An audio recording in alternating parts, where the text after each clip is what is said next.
Hello guys, welcome to you. In this video, we are going to see how to fix show desktop icon or shortcut is missing in Windows 11 taskbar. This is our problem.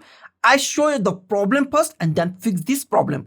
I open some tab, open anything, and I go to the taskbar and here we click and nothing happened. There is no shortcut of the desktop or the icon for the go to the desktop, and we are going to fix this. I minimize it, and I go to the taskbar, right click on the taskbar and go to the taskbar settings. Click on the taskbar settings.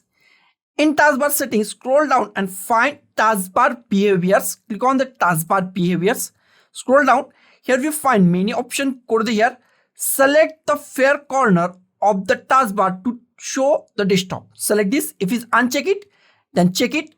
Select that and click on close. Now once again I open some browser or anything that I want, some folders and browser, and go to the here and click on this here, and here we find show desktop. Here we find show desktop.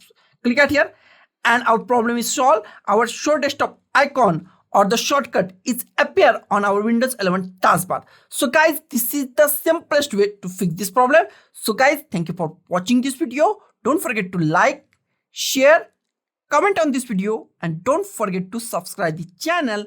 Thank you guys.